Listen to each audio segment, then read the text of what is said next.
Hello, students of final year BA Special English. This is Dr. Sunil Jadhav, Department of English, HGM College, Karar, an autonomous college. During the previous lecture, we have seen about the nature of criticism. We have seen that literary criticism is nothing but the play of the mind on a work of literature. And literary criticism consists in asking and answering rational questions about literature. So these things we have seen during the last lecture. Now today, the topic of our discussion is the function of criticism. So before initiating this particular topic, we must put in our mind what is the nature of literary criticism. Just I told you that it is the play of the mind on a work of literature, and it consists in asking and answering rational questions about literature. Means while criticizing, a critic always try to ask some kind of questions to himself, what I want to assess, what I want to evaluate. And also after getting those questions, he tries to answer those questions also. And this asking as well as answering questions is always on based on rationality. So such an inquiry may be directed towards literature in general, leading to a better understanding of the nature and value of literature, and also a better appreciation of the pleasure proper to literature. We know that the function of literature is to teach and delight, to provide knowledge, and through that knowledge to make the reader happy. In the same manner, critics or function of criticism is also to provide better appreciation of the pleasure proper to literature. While criticizing or while making judgments, a critic always try to express his views on the matter in the work of literature. He tries to express his views on the manner of the work of, or how that matter is put or is used there.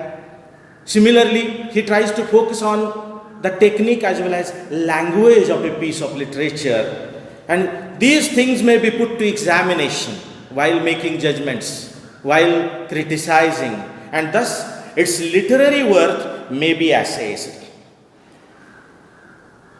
We know, or you students must know, that there is a kind of formation of certain rules which may help the reader to form a better idea of literary merit.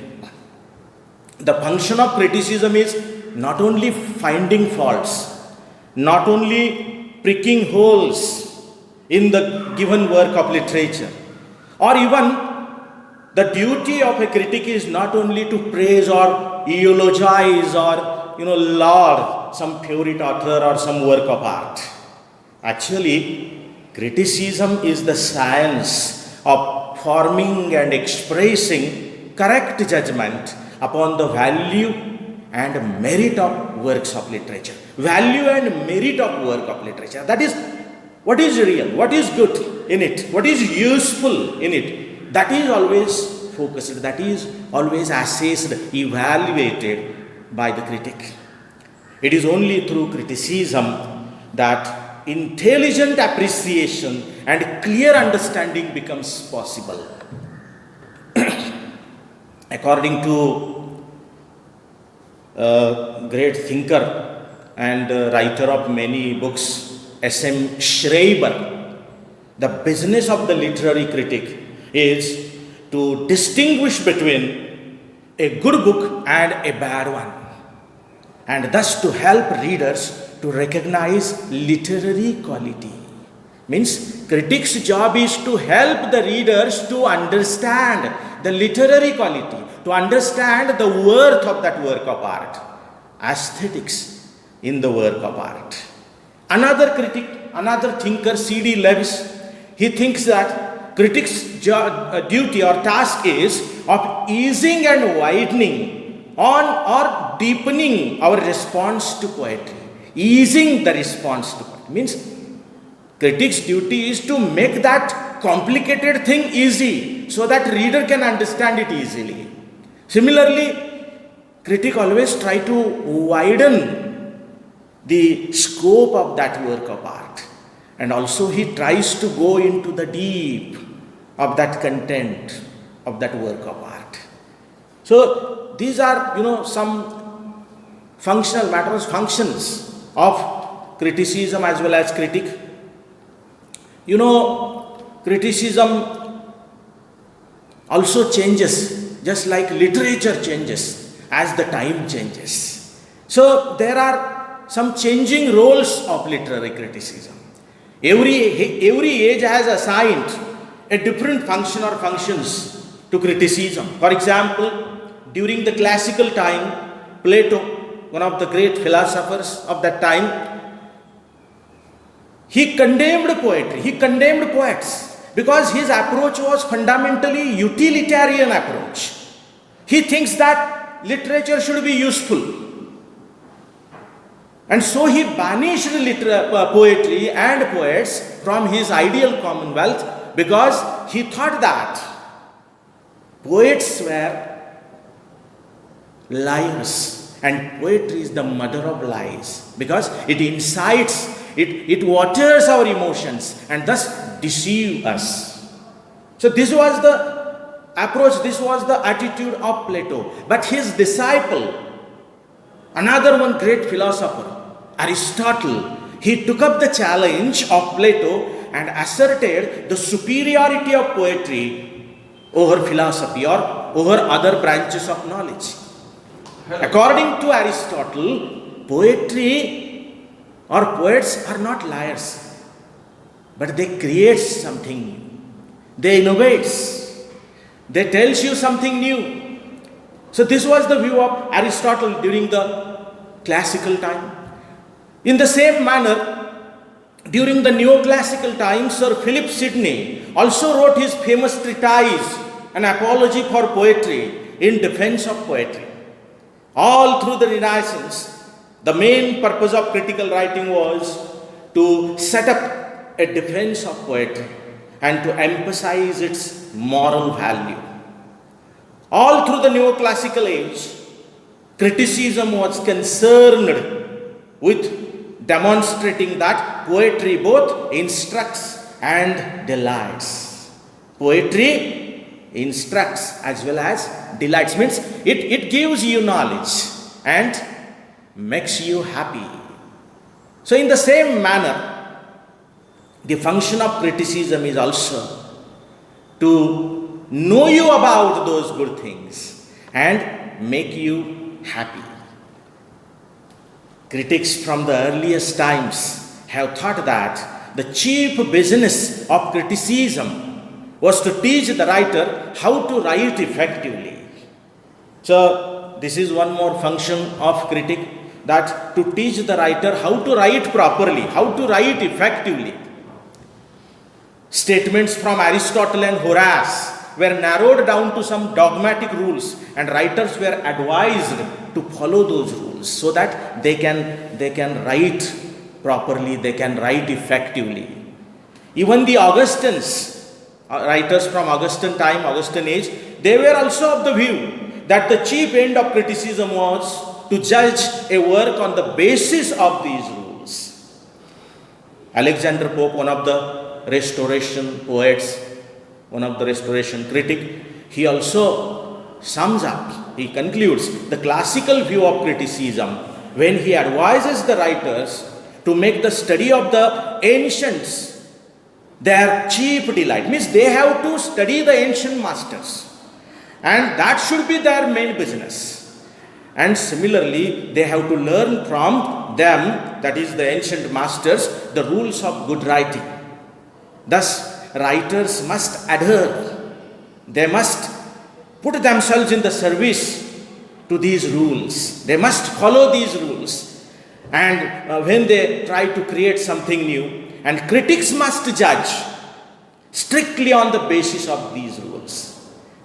Means this is the, a kind of guideline given to critics as well as writers, which they have to follow. But in the course of time, with the rise of romantic individualism, the conception of function of literary criticism underwent a radical change. The chief function of criticism becomes aesthetic, that is to promote appreciation and enjoyment of literature. Means romantic bent of mind was different. Romantic critics focused on aestheticism, aesthetics in literature. The critic is a man of taste according to romanticism or romantic idea. Critic is a man of taste, and he tries to convey his own aesthetic pleasure to his readers. His own aesthetic pleasure to his readers.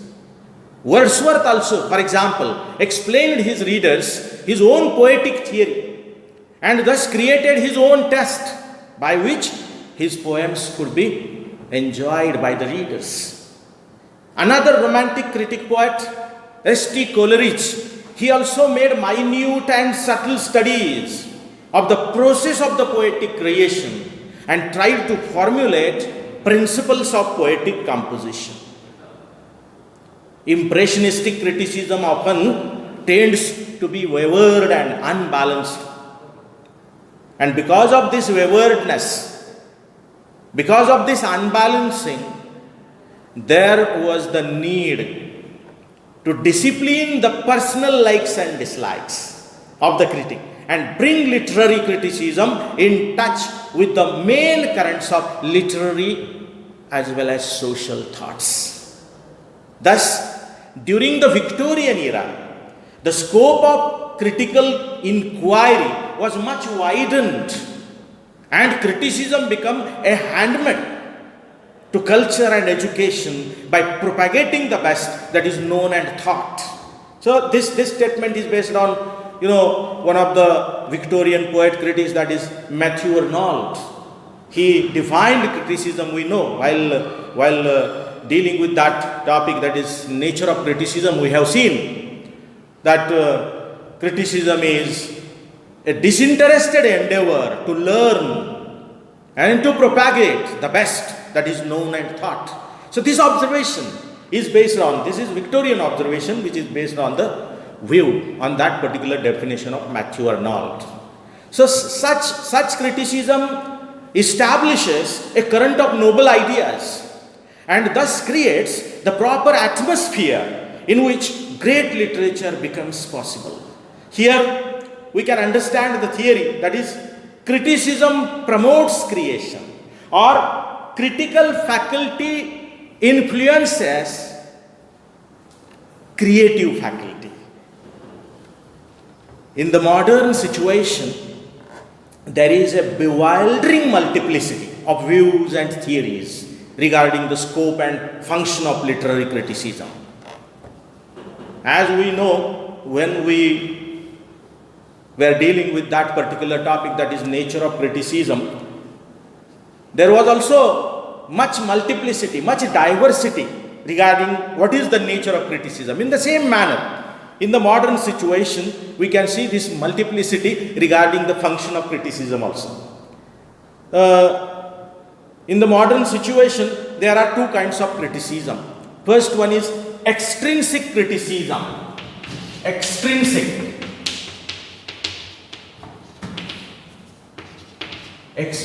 criticism, and second one is ontological criticism. Extrinsic criticism takes into consideration the current psychological, sociological and cultural concepts and relates a work closely to the life and age of its author. Means extrinsic criticism studies the impact of social conditions on literature. We know that sociological approach to literature. This is one of the modern approaches. And this sociological approach highlights or focuses on the role of society or contribution of society in the development of literature. We know that the critics who follow this particular approach, they think that literature is the expression of society. Or in other words, we can say that society mirrors in literature. This extrinsic criticism also enables us to judge a particular work in its social and biographical context. So we know biographical approach also. Today's writers are very much conscious about their existence. And so they try to express their own views, their own life, not views, their own life through their mouthpieces.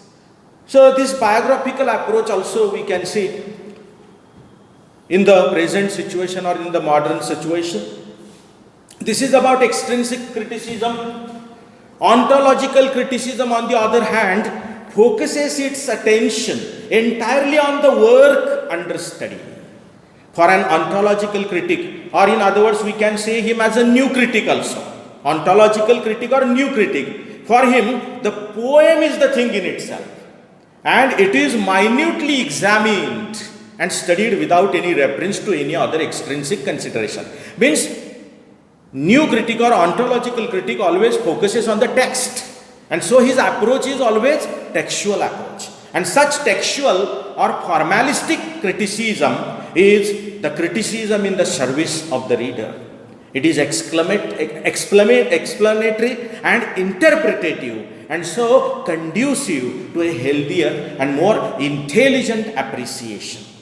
Means when you focus on the actual text, when you go through the words, go through the lines, you can get the real idea. In the present situation, evaluation, interpretation and explanation are now considered as the chief functions of literary criticism. In the present situation, evaluation, yes, critic's role, critic's job is to evaluate the work of art. In the same manner, he has to interpret it in a proper manner and he has to explain it so that the readers can enjoy that work of art. Thus, there is a criticism that deals with literature in the mass, that seeks to explain not only its nature and function, but also the secrets of literary craft, the principles that underline its creative process. Means, the job of a critic is not only to criticize, not only to find faults, or not only to praise, not only to appreciate, but his job is to know about that process which has gone through during the development of that particular work of art. Those secrets behind the composition of that particular poem. Thus, criticism is an activity of a many-sided kind. It may consist of theorizing or judging or legislating or appreciating. See, once again, criticism is an activity of a many-sided kind. Means critic has to play a versatile role. He has to judge. He has to, create a kind of theory. He has to theorize that judgment. He has to legislate it and finally appreciate it for the betterment of the society, humanity. So this is the function of criticism in short. I think you have got the idea about this particular topic, that is the function of criticism. In the next lecture we will see about the Aristotle's concept of tragedy as well as ideal tragic hero. Till then, very nice time. Thank you.